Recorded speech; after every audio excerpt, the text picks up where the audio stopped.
De hoje a gente vai reagir a um vídeo aqui da Bitcoin Magazine, beleza?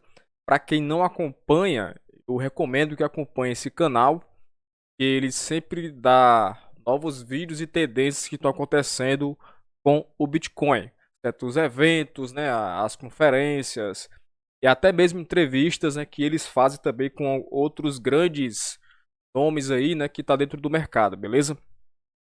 E aqui neste vídeo, ó, é um vídeo retratando que o Bitcoin separará o Estado do dinheiro, né? Então a gente vai ver aqui, certo? Eu já coloquei aqui a legenda para vocês, vou botar a legenda em português logo para não ficar querendo traduzir, beleza? Então é o seguinte, a gente vai começar aqui agora, ó. A gente vai ver o que está rolando, né? Aqui aconteceu na conferência de Miami, ó. Então bora lá.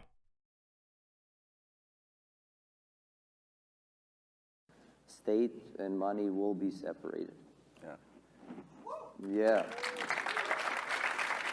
I think State and money will be separated, and we are going to fix the money, fix the world. Because when you see, for example, what happened in Canada, I mean, it's just crazy that you have people honking, people donating for people to honk, and it's not even the people that are honking are getting their bank accounts shut down. It's people that send $20 to them. And so I understand politicians and they are trying to, keep things running, keep fulfilling promises that got them elected. But I mean, come on, at a certain point you need to realize you are not going to make it and look to solutions, not just invent problems to stay in power. And I would even expand that beyond countries. Like it's even when you see what's happening with Bitcoin and so many people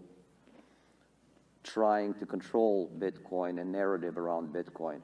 What they need to hear and understand is that, Bitcoin doesn't need you, you need Bitcoin.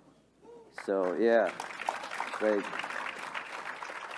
Mr. Wonderful ESG BS. I mean, man, we don't need you. If we need, we have Peter Thiel. Like, thank you very much.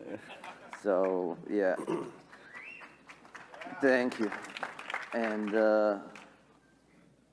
I look at Matt always and go with, stay humble. So I'll stand there.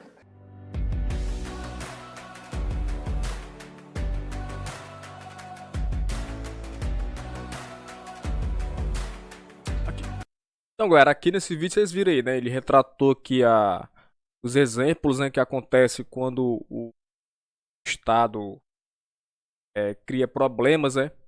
Ele mesmo cria os seus problemas para poder continuar se perpetuando no poder, né? E aqui ele deu exemplo também sobre as questões do Canadá, né? Que não tem a sua liberdade, né, preservada, né? Você não pode se expressar, você não pode fazer alguma manifestação pautada nas suas ideias, porque senão o Estado vai lá e corrompe, né, tenta quebrar essa narrativa.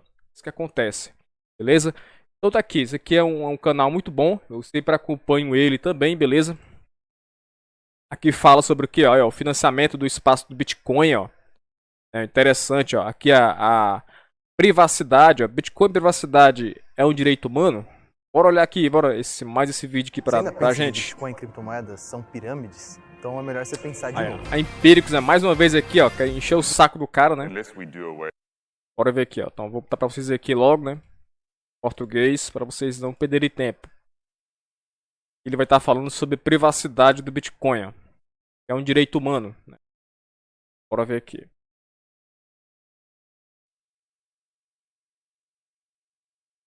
Unless we do away with, which frankly, without a hard fork, I don't see it happening, this kind of issue of Bitcoin being basically non-fungible at the protocol layer, right? If you can see the amounts, unfortunately, there is a coin history and you can trace it back over time. So unless we can do away with that, we're going to have to deal with the fact that we have to build something on the application layer. And then really you're talking about you know, the idea of anonymity sets, right? So you're sort of one of a number of people, and obviously the greater that group of people, the more anonymous you are. So it's one thing to talk about, you know, how can we have new tools, but we also have existing tools today. And every time you launch a new tool, you're going to have to possibly start from zero on that anonymity set, right? So that crowd is going to start off with 1, it's going to go to 2 and 3 and 4, and it takes time. It takes time for that tool to get out there. It takes time for people to trust the tool, for clients to be written in it, how many wallets are going to adopt the same tool, or is everyone going to have to use one wallet? So, you know, I think it's dangerous to constantly be looking into the future and saying, well, what could happen, right? Because we might end up in a place where if we don't push the tools that we have today, then by the time we get to the tools that we think might be better, the world has changed to the point that those tools are seen as not good, right? But if we use the tools that we have today, it changes the mindset of people, and it changes how society views it. So if CoinJoin becomes, you know, a widely used thing today, then that will change the way that society views it. And I think it's important not to wait too long and to actually use the tools, because, as I was saying, the crowd grows. And as the crowd grows, which not only helps the anonymity of your coins, but it also changes the way that the rules and regulations of the world will form. So, you know, I think there's a different way to see it. And it's like very true too, like we really aren't using all the tools we have available today. Like we're talking about Taproot, but like Liquid has existed for years and has confidential transactions, which is like perfect for CoinJoins, where you could have unequal amounts and like do all these spends. You know, it is, you know, slightly different trade-offs with it being the side chain and kind of custodial, but it would be perfect as a privacy tool, and like no one is using that or has built something which is kind of like, that would be like amazing. I would use that all the time if someone built where you could CoinJoin on there and do all these unequal amount things, and then atomic swap back into real Bitcoin. Like, and you know, no one's built that in like 4 or 5 years, and like we really aren't using our tools yet. And like, yeah, that's something we need to press on. I think we also need funding. Like, there's not much money in developing wallets, especially self-sovereign wallets. You know, so yeah.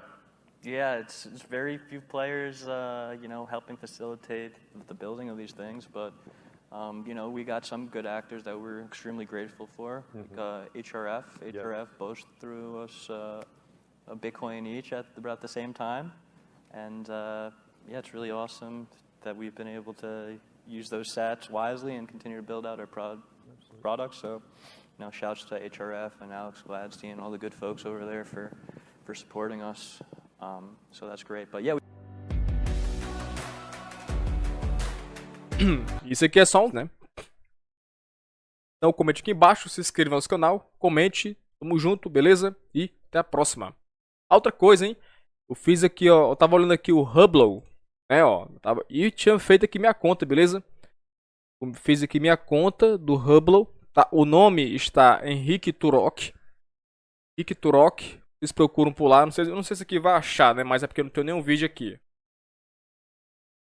Aqui, ó, Henrique Turok. Aqui, ó, não achou porque eu não tenho nenhum vídeo, beleza? Mas eu vou começar a estudar melhor sobre a plataforma aqui do Hubble, né? Pra quem não sabe, o Hubble, né? Até o Monark que começou a entrar nesse Hubble aqui, né? O Hubble é que tá pagando ele pra poder ele fazer vídeos e tal, tá ligado? Então eu tava vendo aqui um podcast dele, do Ryan, que foi 4 horas de podcast, mas foi bem legal. Ele comentou sobre o Hubble e tal, entendeu? E sobre o YouTube. Beleza, galera? Então tamo junto e até a próxima.